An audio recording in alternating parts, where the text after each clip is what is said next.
You're watching Good Morning Nigeria. As always, we are live on the network service of the Nigerian Television Authority.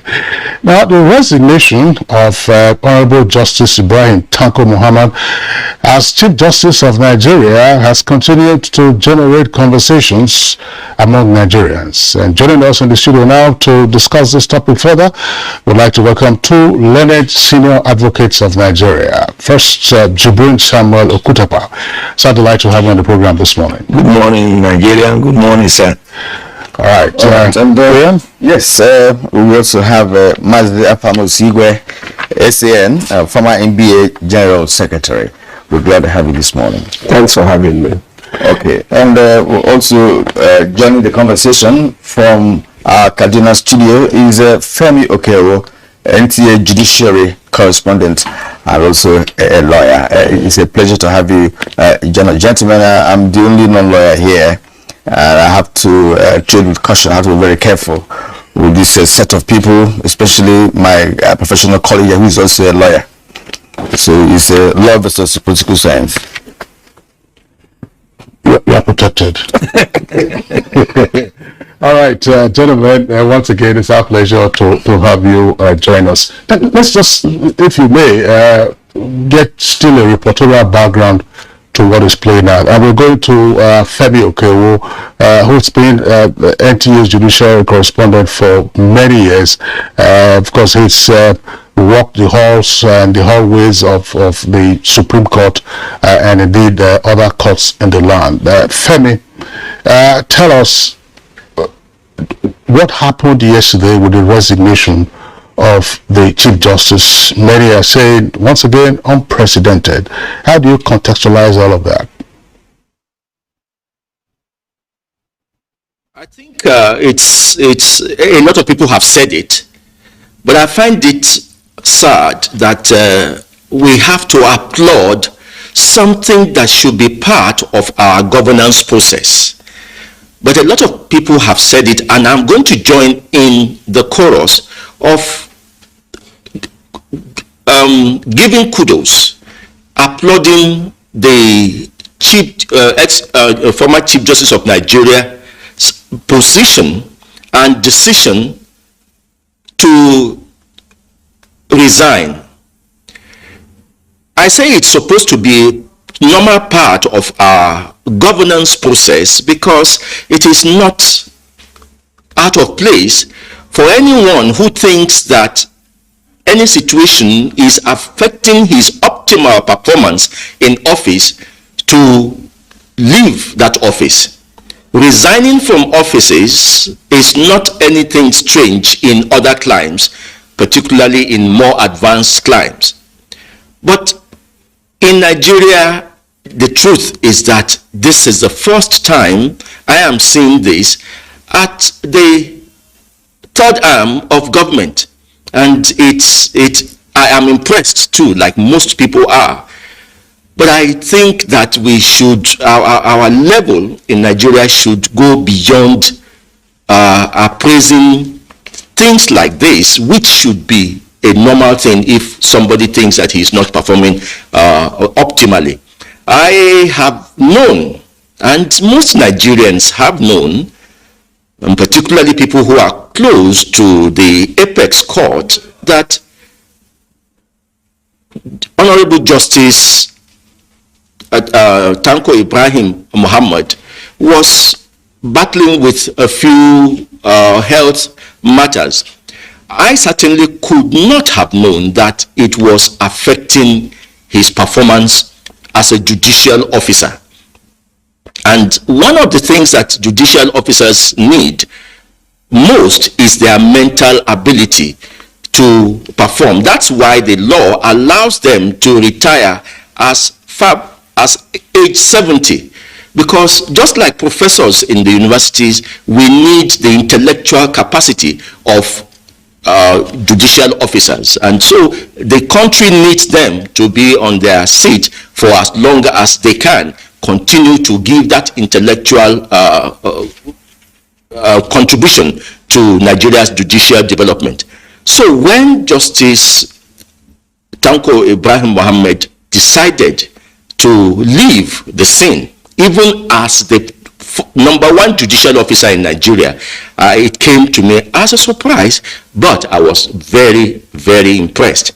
All right, Femi Okero, I was going to stay with you, but I also like to, get to your professional colleagues and to also make their first contribution. So I understand, where you're coming from, because resignation is not in the lexicon of Nigerian public, servants over the years. People will have, even when he's sick, the person wants to die in office and all of that, and some persons will say, look, if it is a fight, let us slug it out and things like that. There are a number of issues, surrounding his resignation. Yes, one is health aspect. There are also insinuations, that because of some complaints by 14 out of 16 justices in that apex court, wrote a petition to the former GMN complaining of several things lacking in that apex court. Now, let me bring in I guess Yamaze from Osigo to make comment on this resignation, general overview of the resignation of the former GMN. Well, my first thought was that the resignation is linked to the letter by the 14 justices. Now, if you x-ray that letter by the 14 other justices of the Supreme Court, you get the impression of a Chief Justice of Nigeria who had lost control of the court, who could not quite keep in touch with the day-to-day relationship between him and the justices and among the justices, and who had no oversight of goings on in the court. So if you put that in context, then it would appear that the letter was a public vote of no confidence by his brother justices, and the resignation would appear to confirm that the content of the letter about his losing control, probably maybe on ground of this ill health, which was the reason for the resignation, was right. And it brings to the fore the question, what kind of persons do we appoint to public office? I seem to share a minority view among so many lawyers that the leadership in the judiciary should not be based on an Olubadan kind of system where the most senior chief succeeds the Olubadan when he transits. Now, I am of the view that, like obtains in the US, a governor or a president should be able to nominate a person who will be able to drive the judicial policies and other administration of justice policies of the government as a head of court.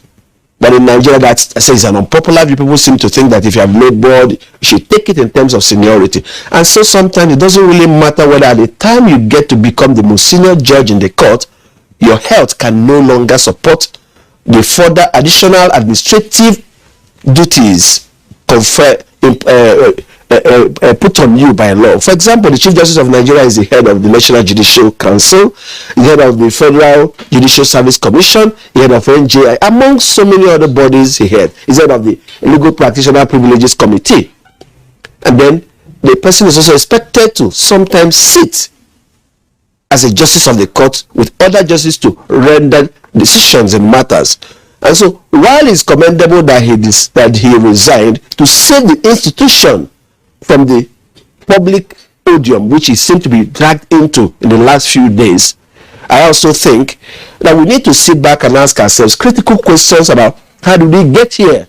How did we get to a situation where justice of the Supreme Court would be given Tokumbo vehicles? Let's not call it that beautiful name of refurbished vehicles. The complaints that they were giving Tokumbo vehicles and substandard vehicles, and we know that our budgeting process does not make provision for Tokumbo vehicles for public officers holding such offices. But I'm also on one hand glad that he did the honorable thing, because he could have also said, I will not leave here unless you drag me out, or you deploy some other means to get me out, because he thereby put the interest of the institution which he heads, the legal profession, at the center of his decision-making process, and saved it by having this quiet exit. And it came in the course of the weekend, so we started a new week with the news of His Lordship's resignation. And I also hope that Honorable Justice Oluka Adarowola, who was sworn in as acting Chief Justice of Nigeria, who will most likely become the next Chief Justice of Nigeria, having been one of those who is reported to have penned that petition, which is in public domain, would now be in a better position to address them, having been one of those who identified them as the issues in court, because they impinge on the administration of justice, they impinge on the ability of the people to get justice, and it had unwittingly given a poor perception of the judiciary. And at a time where the perception of the judiciary continues to slide towards the negative, I saw the ICPC perception index, which ranked the judiciary poorly, even though I always insist that some of the figures bandied about there were more speculative than real. But the point there is that if the judiciary was being seen as performing optimally or had a stellar reputation, such a perception would not be published. But it is published, yes. All right, thank you very much, Senior Advocate Mazi Afamusigwe. Let's bring in another Senior Advocate, Jibrin Okotepa. In a sense, the resignation of the Chief Justice of the Federation, who is the head of the third arm of government, can be likened to a palace coup against the backdrop of occurrences antecedent to his resignation. How did we get here? Well, I do not want to say that it's a palace coup, but I want to describe it as the right thing to be done. In most cases, the problem we have in Nigeria are that truth had escaped our lexicon and falsehood had been elevated to the gods of that we worship. And so in most cases, most people who work with their heads hardly challenge the heads. We have unwittingly elevated ourselves to the status of king does no wrong, so much so that even when some judicial officers who have the privilege of leading others are misbehaving in terms of how they carry themselves around, in terms of the resources available to them, how it's not going around, in terms of how they neglected their own colleagues, most of these judges are just walking in pains and they can't talk. So within this context, therefore, I will salute the 14 justices of the Supreme Court who, when pushed to the inelasticity of patience, they no longer could bear it. And given the fact that majority of Nigerians began to perceive that the Supreme Court of Nigeria, nothing good comes from there. And this was also having a telling effect on their performances as justices of that court. Judgments coming from that court began to dwindle in terms of jurisprudential soundness, in terms of the philosophical approach that judgment should get, in terms of the judgment of the court being a clairvoyant judgment that solve and sees tomorrow and solve tomorrow's problem. The judgment began to create some kind of problems for us in this country, and you are aware of some of those judgments. We may not call them here. And so these justices no longer have the capacity to research because they were hungry. Their welfare, by the memo done to his lordship, were totally neglected. Like my learned brother Mighty said, let's call a spade a spade. The vehicles that some of these justices of the Supreme Court are driving are not reasonable fit for commercial purposes. Not to talk about giving our judicial officer, those who have gotten to the apex of their career in the Supreme Court, that rickety vehicle, that rickety cars, and mark you, they don't go with a convoy to protect them. And these are people that finally decides, and whatever they say remain final. They are final not because they are infallible, or is that what my Lord Oputa said? But because the court had made them, the constitution had made them final. They are like the gods of justice in Nigeria. So I see the letter from the 14 justices of the Supreme Court to His Lordship, the then Chief Justice of Nigeria, as opening Nigerians' eyes to the rot in the judiciary. We are just seeing the one in the Supreme Court. It's a tip of the iceberg. When that letter came out, I wrote that something must be done about it, and I got messages from judges across Nigeria. One of the letters I got from one of His Lordships in Nigeria is that some of the chief judges across the countries are like judicial tigers. He described them as judicial tyrants who collude with their chief registrars to deprive their lordships of the lower courts of their benefits and calling unmerited favor from these judicial officers. So you begin to see that instead of these judges having undiluted, unpolluted arrangements, environment to deliver justice in judgments, in most cases what you see are judgment devoid of justice. And when you see judgment devoid of justice, you begin to see people rioting. For instance, in political matters, you are all aware, even the deaf, the blind, know that in Nigeria, democracy is not a function of the sovereignty of the people. But you know that those who didn't win election have had the electoral victory judicially stamped. And Nigerians began to ask questions, because when reasonable men and women on the street know that justice has been murdered in the judgment as delivered, then the confidence in the judicial process becomes eroded. And that is why in Nigeria today, many investors hardly come here, because a case filed today may outlive you and I.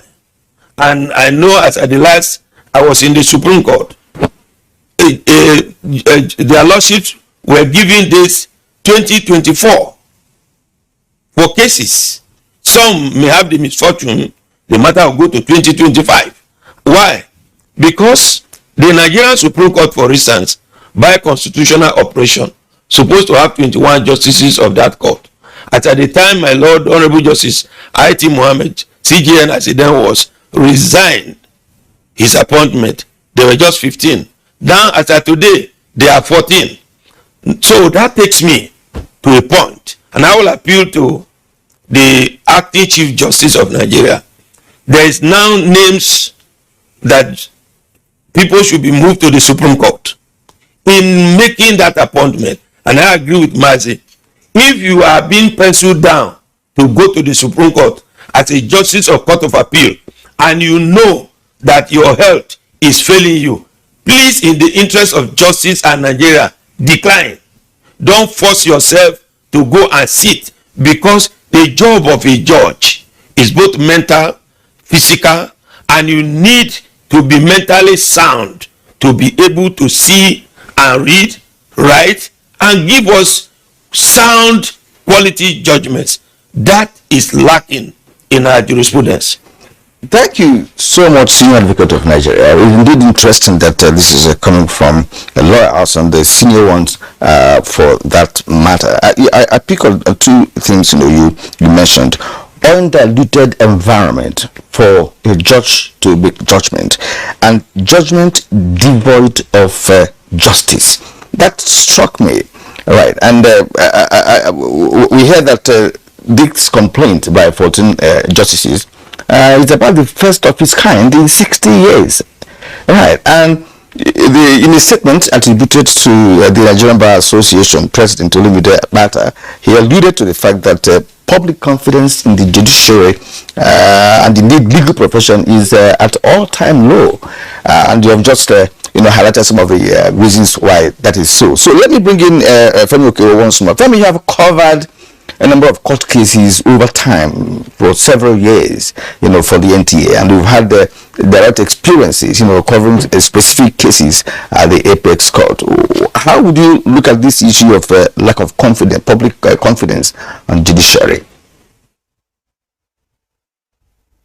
Now, I have been, each time a new Chief Justice of Nigeria comes into office, one of the first things that you hear such a person say is about the reform of the justice system.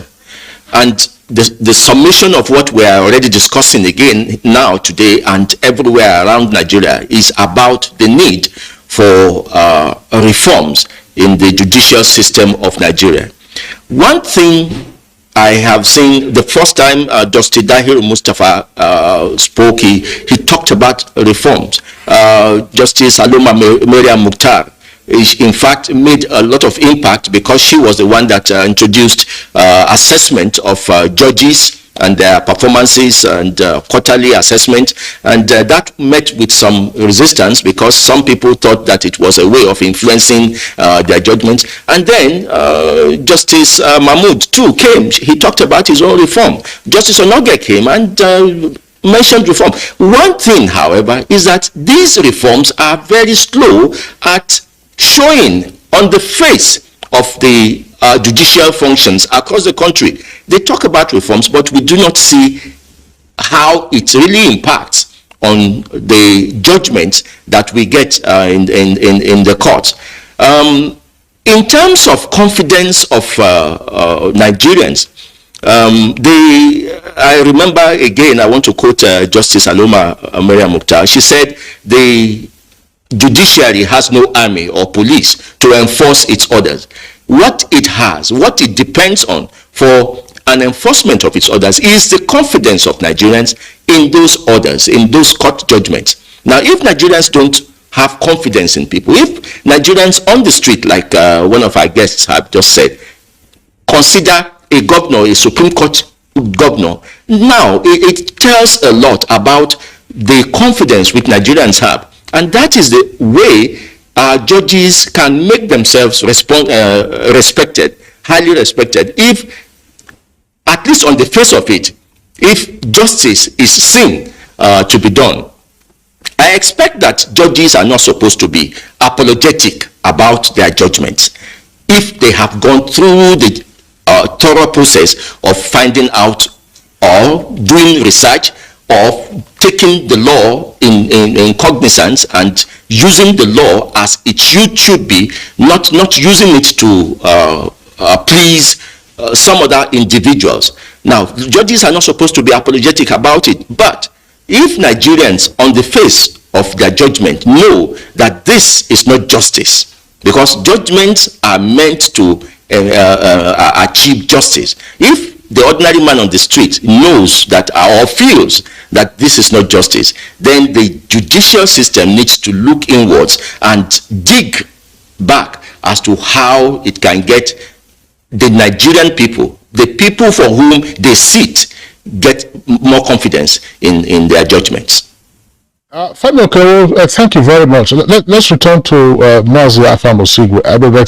We can elaborate on the number of the issues and what is required to be done. But it appears that this is an aperture, as it were, to other challenges with the third arm of government throughout the country, as Kutopaise earlier mentioned, in terms of the reactions that they are getting. How might we therefore get the judiciary to self-recreate, to cleanse itself and reposition itself for purposes of justice delivery? Because there is no pretense about it. We have issues with our judiciary, and this sometimes has to do with competent leadership of the judiciary at all levels. The judiciary is becoming insular.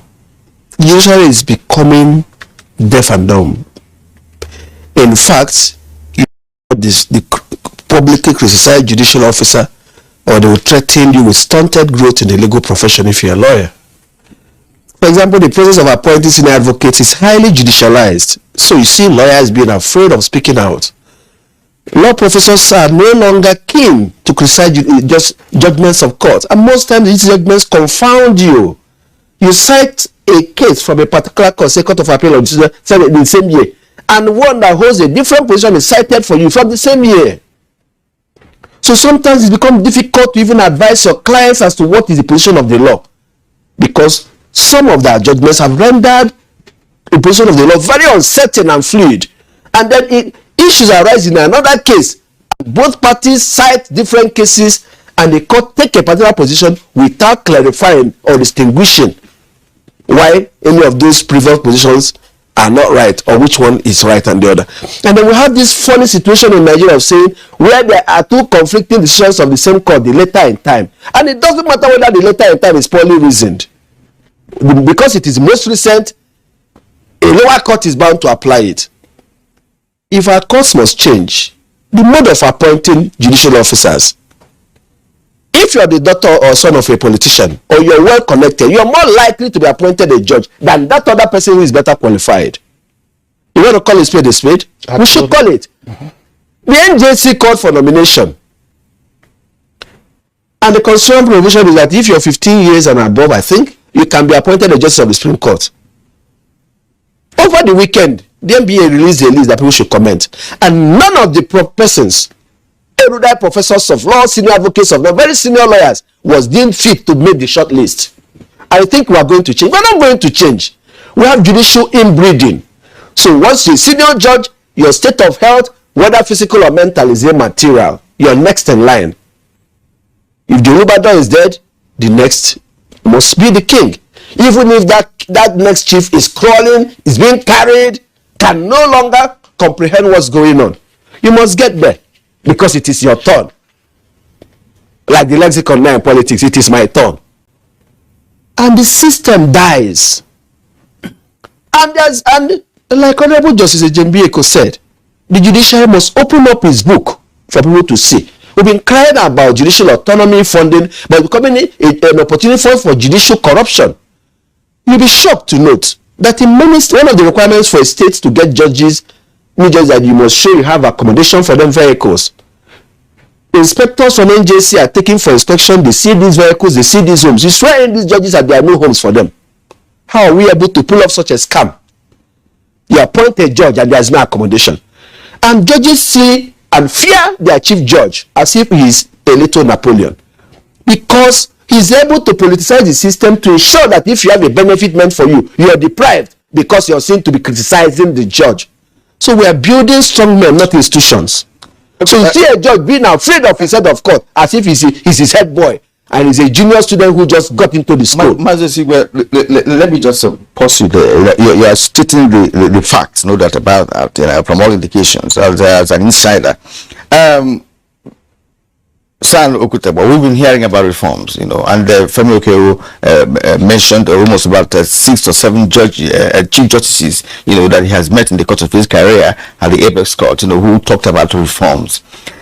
Does it mean that these reforms were never effected, or that the former CJNs just, say that at the beginning of assumption of office and all of that, and again everything dies down? Meanwhile, presently, we have a special advisor to the president on judicial reforms. What has happened over the years with this? I am not too sure, if we must call a spade, that we are prepared for reforms in Nigeria, both in our character, both in our willpower.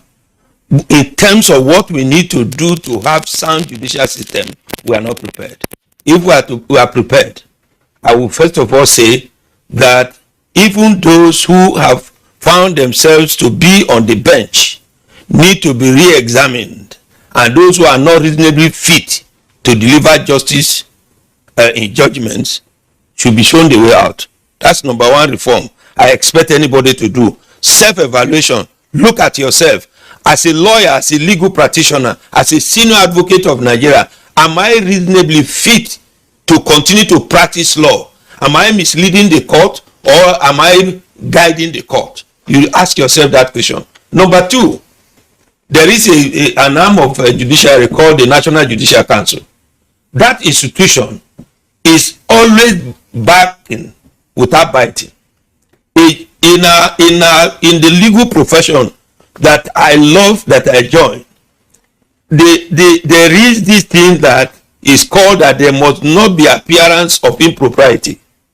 Today, not only are there improprieties staring us in our face, we defend impropriety with the last blood in our vein. So much so that a judge who have a criminal allegation dangling on his head is sitting.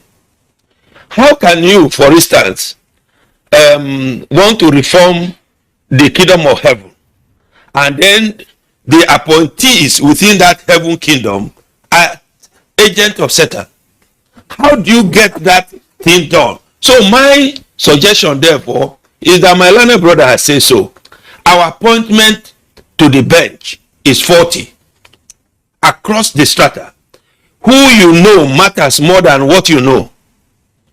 Where you come from and the religions you practice matter more than your competence and your integrity and your comportment and your mien to be a judicial officer. To be a judicial officer is not a tea party. You must have certain characteristics. Number one, you must run away from the king's meat. Number two, you must not be a socialite that goes everywhere and be seen everywhere. That was why in the beginning, judges were quartered in GRA. And you don't go visiting judges. But today, politicians, with respect, have the numbers of our judicial officers.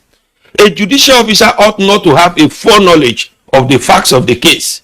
He ought not to have discussed the case with me and Martin in the night and come to sit and then you appear. No, he must be allowed unfettered, undiluted environment, the hygiene that is conducive for undiluted and unpolluted justice to be delivered. But today, that's not so. Therefore, if we are talking about reform, we must therefore reform ourselves, our character, our inward character. What business do we have that unless you are well connected, either as a politician's son or daughter, or it has become appointment to various offices in Nigeria has become hereditary. It has become hereditary, including, so we need also to reform the legal profession, because the legal profession, the lawyers in Nigeria today, you see a lawyer who is not reasonably fit to practice law, assumed a position of a demigod.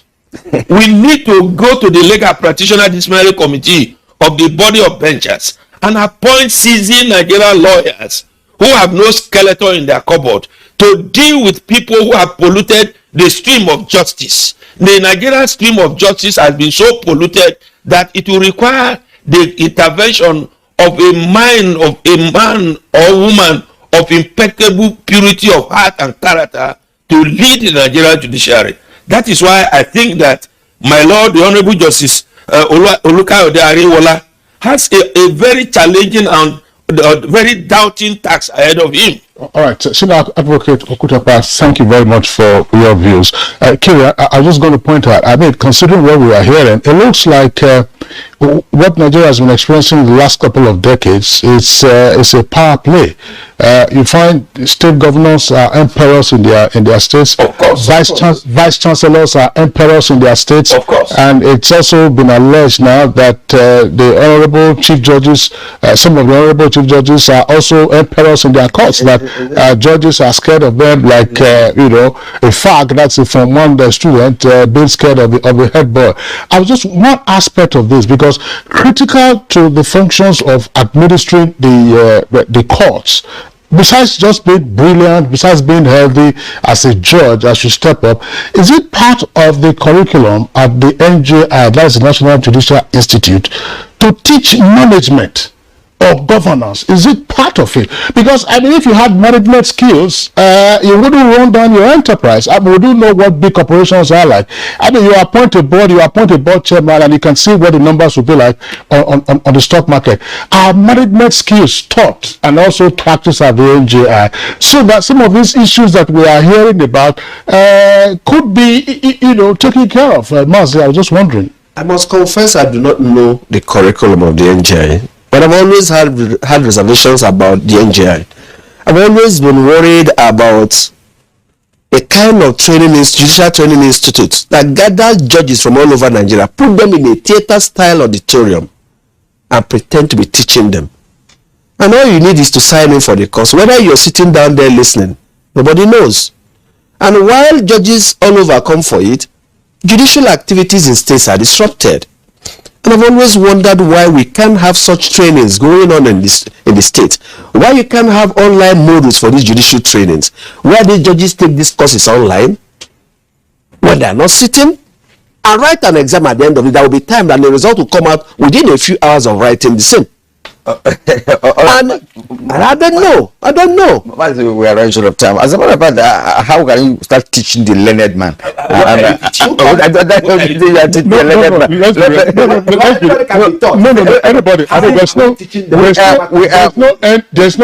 There's no end to learning. I raised the issue of management.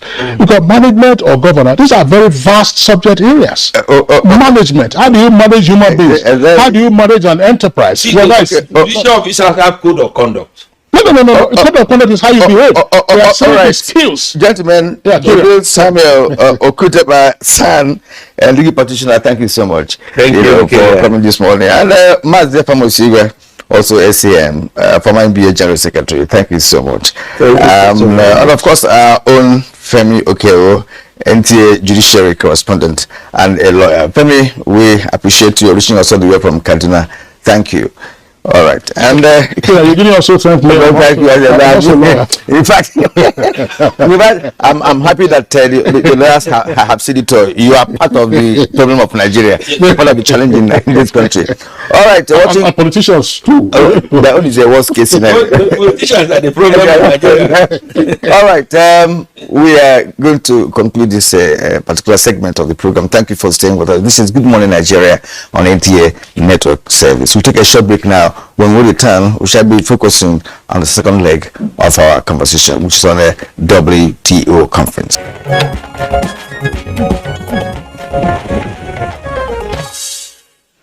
Now, the Ministerial Conference, which is the top decision-making body of